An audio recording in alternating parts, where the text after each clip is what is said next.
Welcome back, class. We're now in chapter 13, and I want you to think about how business deals happen in real life. You don't always have access to a printer, to a conference table, to a library, to a lawyer who can notarize documents, or a paralegal who can notarize documents. And sometimes that's required for kinds of contracts. You know, we talked about the statute of frauds and the UCC, and when they require a signature, and we'll go into that in this chapter. And you know, a lot of deals happen out on the golf course or at a coffee shop, or I guess these days over Zoom. And in any event, it would be very weird, let's say, if two business people were out on the golf course and they talked about a deal, and suddenly one of them pulled out a printer and had a caddy who's a notary, something like that.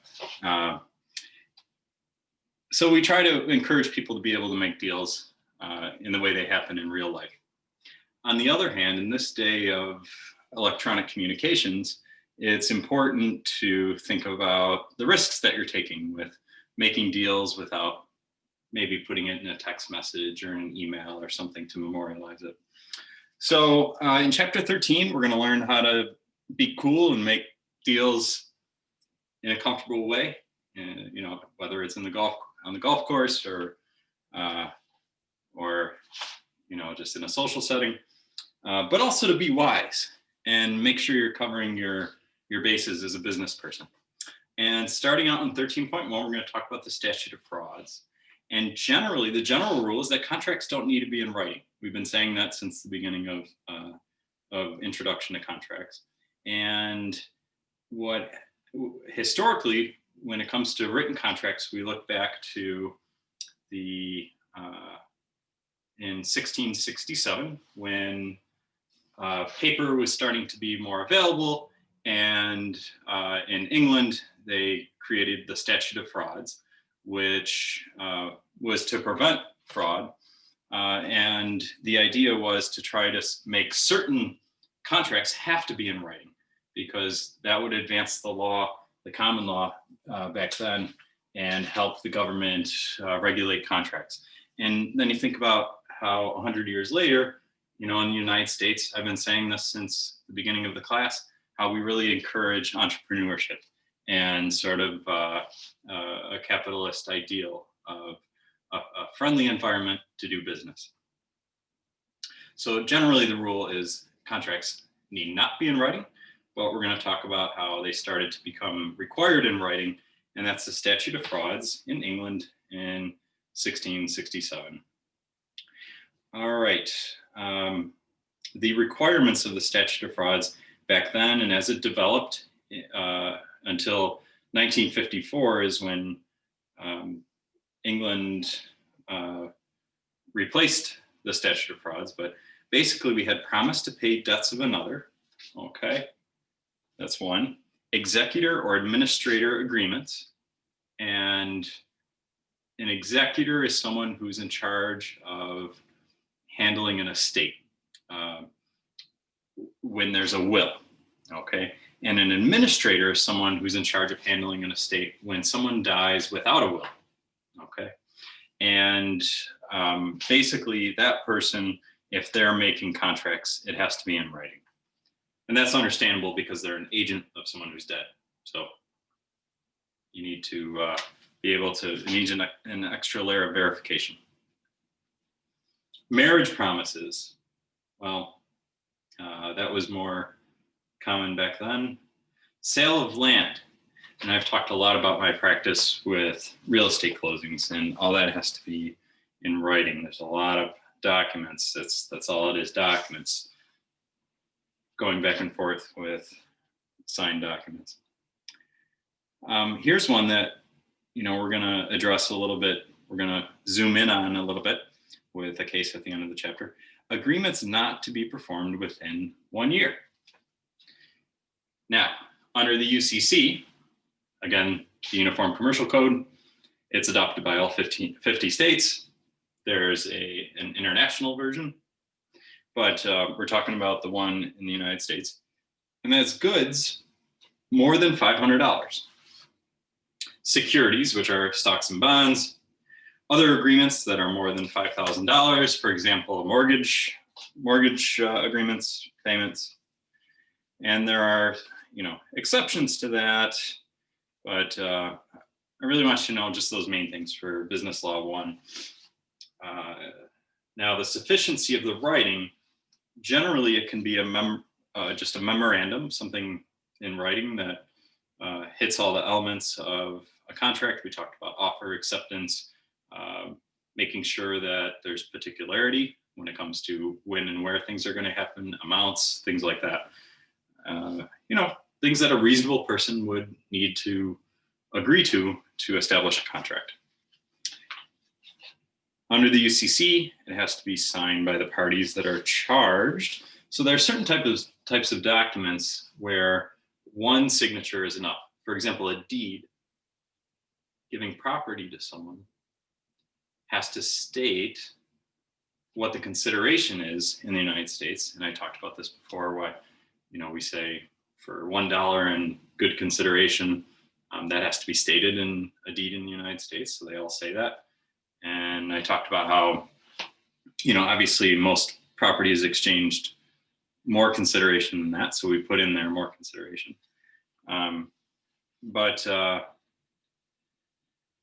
Only the person who's giving the property needs to sign that, and it needs to be notarized. In other words, it needs to be witnessed by someone who is certified to witness document signing. And the caveat to that is electronic communications. And on page 318, you're going to see the Uniform Electronic Transactions Act, and New York is not a party to that.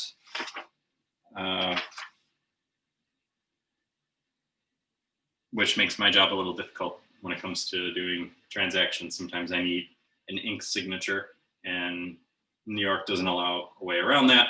So we're often like FedExing documents or overnighting documents so that we can make a closing happen in time.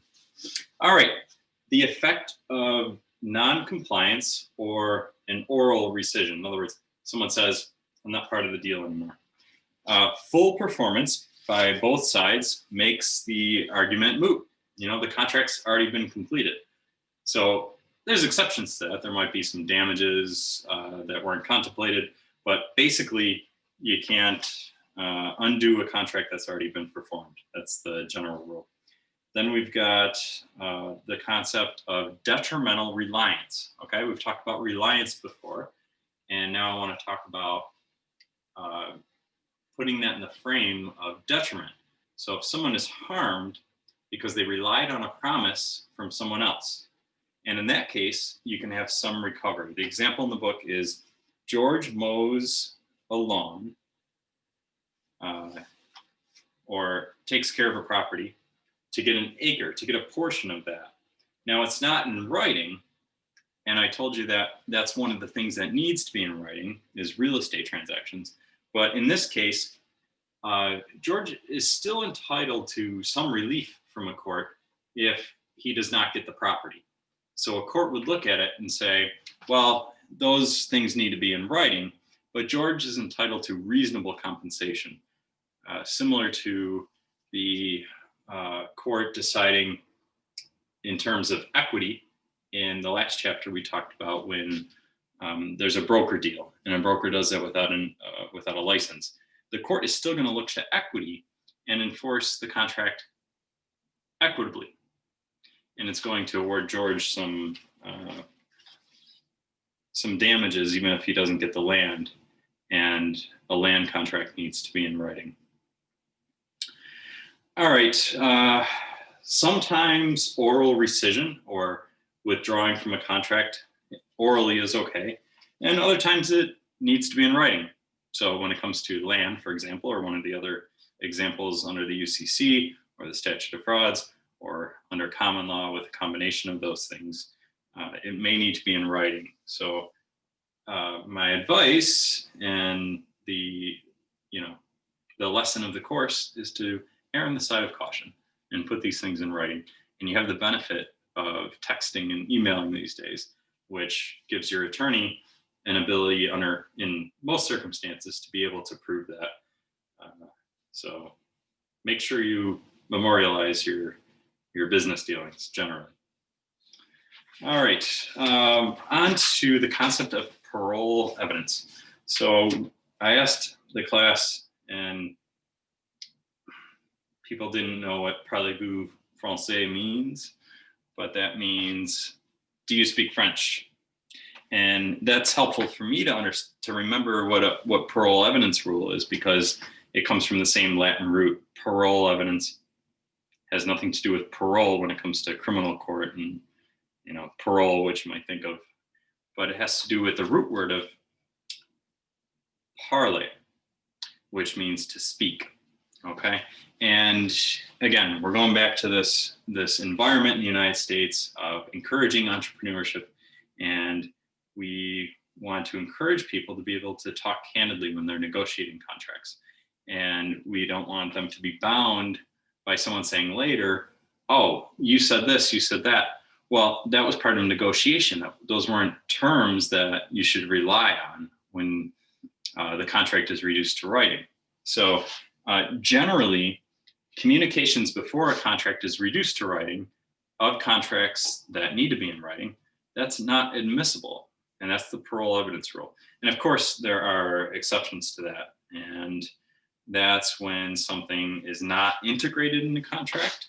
So the burden in that case, though, is going to be on the claimer still, the person who's saying that this is an exception to the parole evidence rule. The burden of proof is going to be on that person. And we've talked about the concept of the burden of proof. And in a civil case, it's preponderance of the evidence. So imagine me in scales of justice, more likely than not. Okay, one way or the other.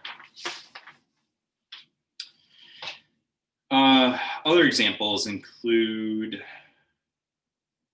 where there's void or voidable contracts. For example, if fraud or duress is involved, or capacity, not being able to enter into a contract because of someone's age or mental disability. We've got untrue recital of errors, for example. So sometimes there can be,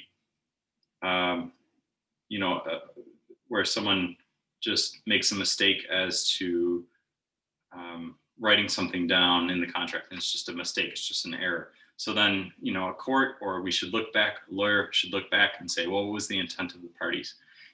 Think about the case that we talked about where someone misunderstood the price of a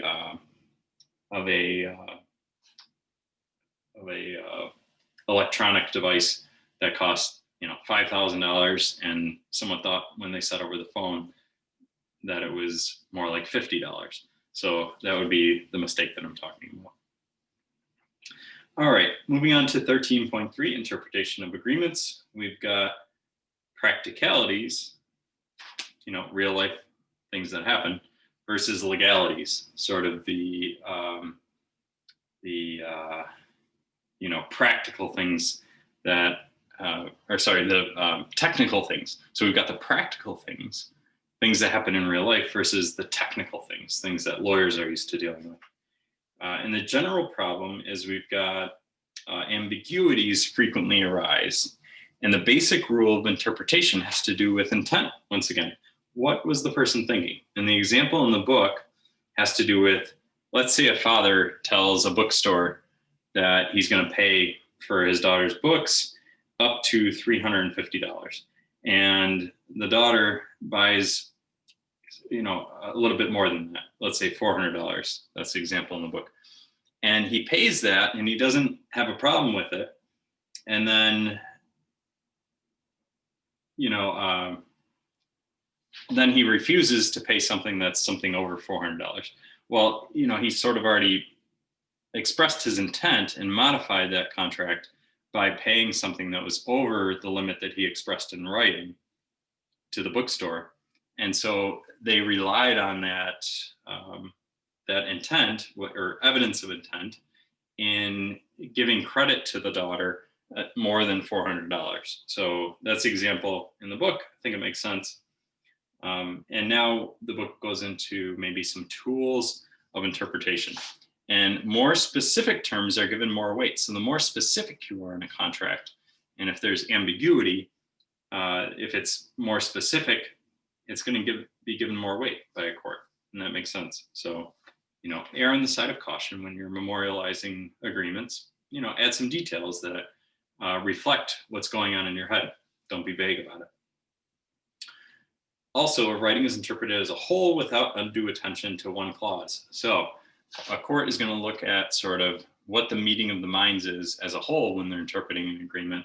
And if there's a mistake or some ambiguity in one particular part, they're always going to consider the forest, not just the trees of one particular issue.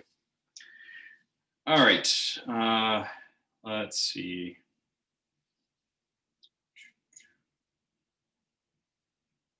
Okay, courts prefer the following terms in order they are listed. We've got express terms. Those are given the most weight. We've got course of performance, course of dealing, and the usage of the trade. So they'll actually look into perhaps details about what kind of business it is. And if you as an attorney, we rely a lot on experts. So, we're supposed to be, and we're licensed to give opinions about what the law is, but the law it's very particular to different kinds of businesses. So, as a lawyer, when I'm doing a case, I will often rely on an expert, and that's something the court will look into. If an amount is given in words and figures that differ, the words control. So what lawyers like to do whenever we use numbers, we like to spell it out. We actually write the words of the numbers, and that has more weight than the figure with the numbers, because it's easy to misplace a number here and there. And what you should learn in real life is that when you write a check, a bank will honor the written part, what you write out on that line. And that's why you have to do that when you write a check, because they give more weight to that part where, there's more brain activity, there's more thought going into writing that out. Whereas in the little box on a check, if you miss a number, that's a pretty easy error to make. So that's why checks generally have both of those figures. And that's why lawyers, when we're drafting documents, we write both things. And when a court looks to interpret that, if they differ, they give more weight to the spelled out sentence of the number. So that should make sense why they do that. Writing controls over typing. Typing controls over printed forms. That makes sense, because if you're using boilerplate, you're not going to, look over something as carefully. So if something is drawn up from scratch, it's given more weight. And this is an important concept to think of. Ambiguities are construed against the party that wrote the contract. So as a business person, if you're given a contract just to agree to, you can have the comfort that any ambiguities are going to be resolved. There's a presumption by a court that any discrepancies, any ambiguities are going to be resolved in favor of the person who did not write the contract. The person who wrote the contract, or the person who's represented by the attorney who wrote the contract, is in a little bit of a lurch. They're in a little bit of a disadvantage, because the court is presumptively going to give credit to the person who did not draft the contract. So just something to think about when you're doing business. And if the other side has an attorney and you're asked to sign a contract, well, the person who drafted the contract is a little bit at a disadvantage when it comes to interpreting ambiguities or things that weren't contemplated, or there might be a mistake or a discrepancy. All right, moving on to the cases. We've got Wilson Floors Company versus Sciota Park Limited.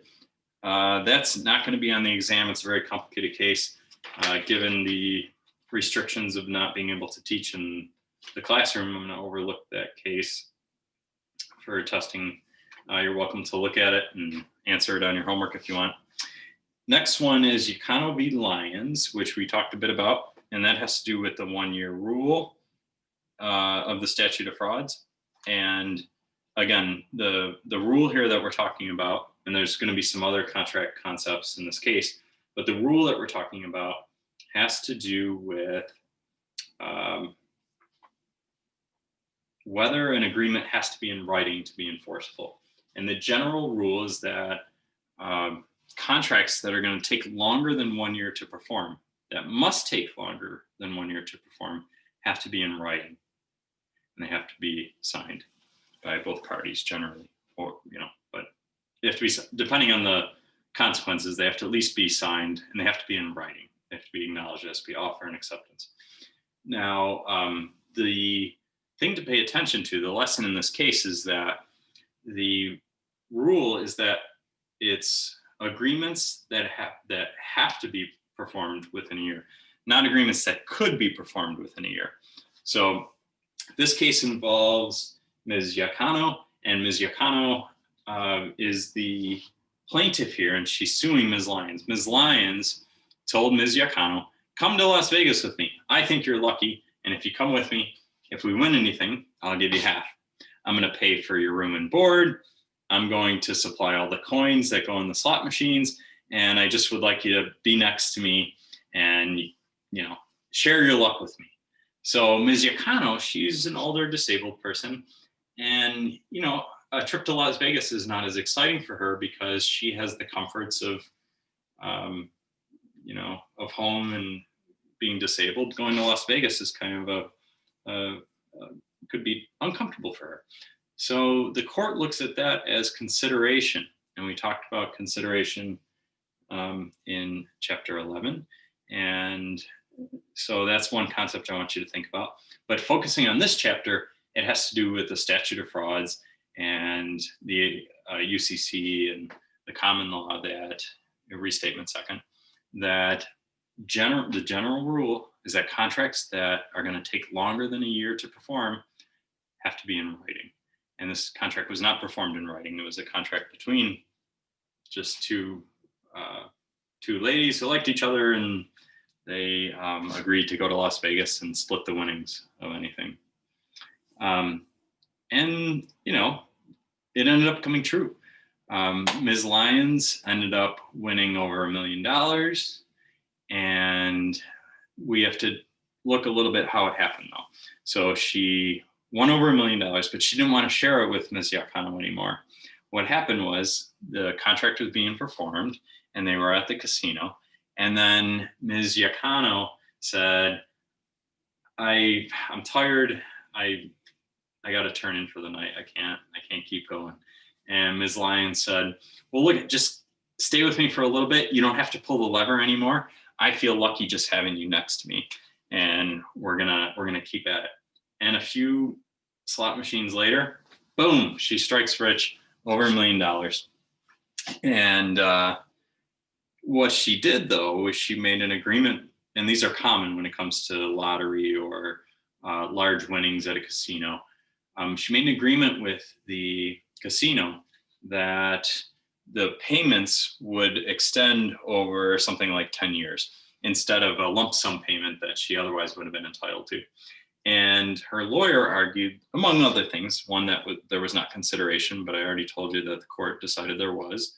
But the lawyer argued that it wasn't going to be able to be performed within a year.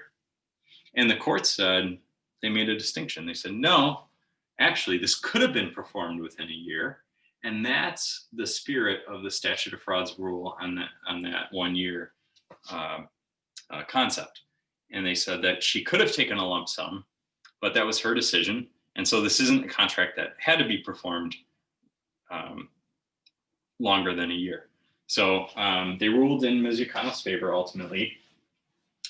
And, I like to sympathize with Ms. Yacano in the case because I think she performed her end of the bargain. So I'm happy the way that turned out. The next case, again, is one that's, I think, very complex. It's Hampton Real Estate Incorporated versus Metropolitan Management Group. And because of, not being able to meet twice a week like I would have liked to, I'm not going to have you cover that case, and I'm not going to test on it. That covers chapter 13 on form and meaning. In addition to the class, I think this is what I'm going to focus on the exam. So I hope you enjoyed it, and we'll see you in chapter 14. Thank you.